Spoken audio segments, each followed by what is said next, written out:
Sebab aku mempunyai keyakinan yang kokoh dalam Injil, karena Injil adalah kekuatan Allah yang menyelamatkan setiap orang yang percaya.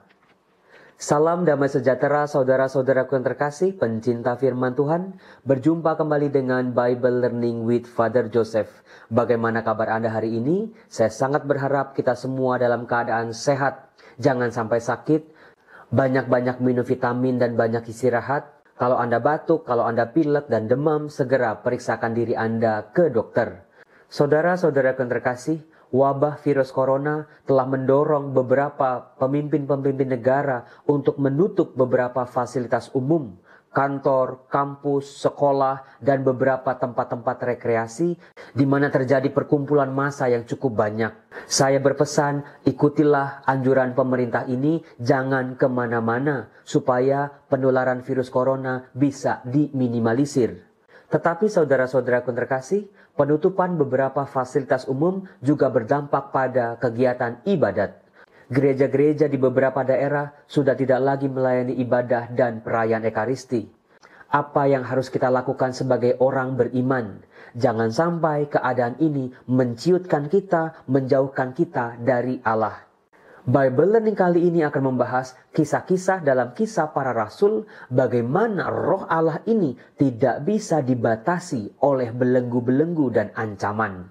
Bisa kita lihat dalam beberapa kisah dalam Kisah Para Rasul, di mana para rasul dimasukkan ke dalam penjara. Tembok-tembok penjara yang sangat tebal, kerangkeng-kerangkeng besi yang sangat kokoh, para penjaga yang berlapis-lapis ternyata tidak mampu membatasi gerak roh Allah ini. Dalam Kisah Para Rasul, minimal ada 3 kali kisah di mana para rasul dibebaskan dari penjara. Kisah yang pertama bisa kita lihat dalam Kisah bab 5 ayat 17 sampai 25. Di situ dikatakan orang-orang Yahudi yang merasa iri dengan para rasul, mereka memasukkan para rasul ke dalam penjara kota. Dikatakan begini, tetapi pada waktu malam, seorang malaikat membuka pintu-pintu penjara itu dan membawa mereka keluar, katanya, "Pergilah, berdirilah di bait Allah dan beritakanlah seluruh firman hidup itu kepada orang banyak." Ketika para rasul tampil di bait Allah, para pejabat-pejabat orang Yahudi waktu itu menjadi heran. Mereka pergi ke penjara dan tidak menemukan para rasul ini. Para pejabat-pejabat ini mengatakan, "Kami mendapati penjara terkunci dengan sangat rapinya, dan semua pengawal ada di tempatnya di muka pintu. Tetapi setelah kami membukanya, tidak seorang pun yang kami temukan di dalamnya." Saudara-saudaraku yang terkasih, ini sebuah bukti yang pertama, kuasa kasih Tuhan tidak bisa dibatasi oleh apapun juga, meskipun penjara yang hebat sekalipun. Kisah yang sama juga bisa kita lihat dalam Kisah Para Rasul bab 12. Kali ini Petrus yang sedang dimasukkan ke dalam penjara. Dikatakan begini, kira-kira pada waktu itu, Raja Herodes mulai bertindak dengan keras terhadap beberapa orang dari jemaat. Ia menyuruh membunuh Yakobus, saudara Yohanes, dengan pedang. Ketika ia melihat bahwa hal itu menyenangkan hati orang Yahudi, ia melanjutkan perbuatannya itu dan menyuruh menahan Petrus.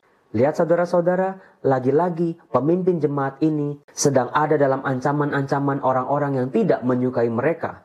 Alhasil, Petrus dimasukkan ke dalam penjara. Kita lihat bagaimana Petrus dipenjara oleh Herodes ini di ayat 4. Setelah Petrus ditangkap, Herodes menyuruh memenjarakannya di bawah penjagaan 4 regu, masing-masing terdiri dari 4 prajurit. Saudara-saudaraku yang terkasih, apa yang terjadi ketika pemimpin jemaat ini dipenjara?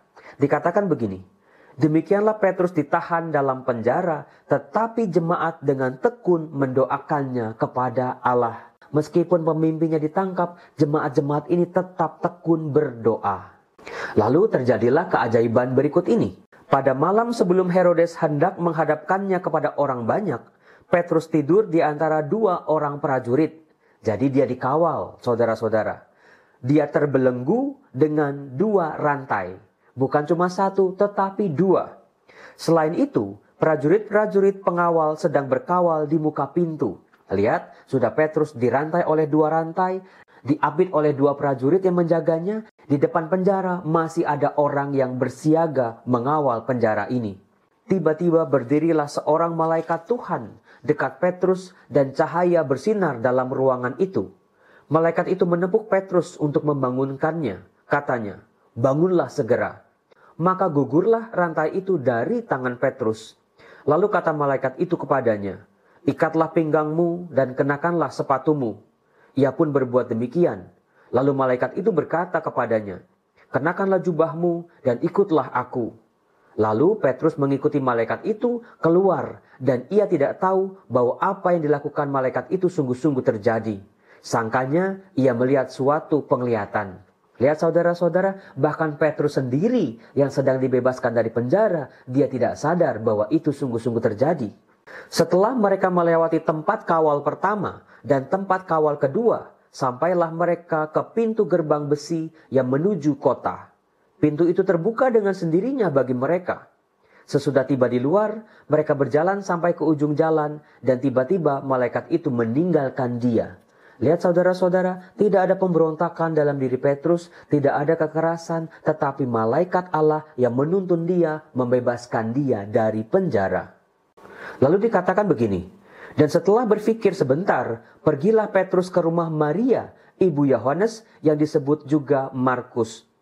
Di situ banyak orang berkumpul dan berdoa." Lagi-lagi ketika pemimpin jemaatnya terbelenggu dalam penjara, jemaat-jemaatnya berkumpul dan berdoa. Maka dari itu, meskipun Anda sekarang di dalam rumah, berdoalah senantiasa sebab doa itu sangat besar kuasanya bagi orang yang percaya. Saudara-saudara, keajaiban demi keajaiban tidak berhenti di sini. Lagi-lagi terjadi di Kisah Para Rasul bab 16, di ayat 19 sampai dengan 40. Kali ini Paulus yang sedang dipenjara. Kisahnya begini. Pada waktu itu, Paulus difitnah oleh beberapa perempuan yang usahanya merasa dirugikan oleh Paulus. Dengan hasutan dan fitnah, pada akhirnya Paulus dimasukkan juga ke dalam penjara. Lalu pembesar-pembesar kota itu menyuruh mengoyakkan pakaian dari tubuh mereka dan mendera mereka. Setelah mereka berkali-kali didera, mereka dilemparkan ke dalam penjara. Kepala penjara diperintahkan untuk menjaga mereka dengan sungguh-sungguh. Sesuai dengan perintah itu, kepala penjara memasukkan mereka ke ruang penjara yang paling tengah dan membelenggu kaki mereka dalam pasungan yang kuat. Lagi-lagi, sama seperti waktu mereka memenjarakan Petrus, kali ini Paulus yang dipenjara dengan cara yang kurang lebih sama. Tetapi saudara-saudara, lagi-lagi terjadi kekuatan kuasa Allah. Tetapi kira-kira tengah malam Paulus dan Silas berdoa dan menyanyikan puji-pujian kepada Allah dan orang-orang hukuman lain mendengarkan mereka. Saudara-saudara, mungkin kita saat ini untuk sementara waktu tidak bisa ke gereja. Kita hanya boleh diam di rumah. Tetapi jangan sampai relasi kita dengan Allah terputus. Paulus dan Silas meskipun dia dipenjara, dipasung sekalipun, mereka tetap bersyukur, bernyanyi, memuji-muji Allah. Akan tetapi terjadilah gempa bumi yang hebat sehingga sendi-sendi penjara itu goyah.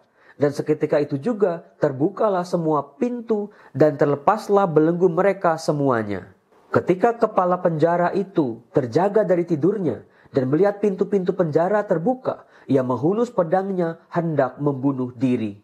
Karena ia menyangka bahwa orang-orang hukuman itu telah melarikan diri. Untungnya Paulus mencegah kepala pasukan penjara ini jangan sampai bunuh diri. Pada akhirnya nanti kepala penjara ini minta diri untuk dibaptis karena dia melihat aneka macam mukjizat yang ada di hadapannya. Saudara-saudara, dari 3 kisah ini kita bisa lihat bahwa kuasa kasih Tuhan tidak akan bisa dibatasi oleh apapun. Meskipun virus corona menghambat akses kita ke rumah ibadat, ke pertemuan-pertemuan dengan jemaat, tetapi percayalah roh itu akan terus bernyala-nyala dalam diri kita dan melindungi kita.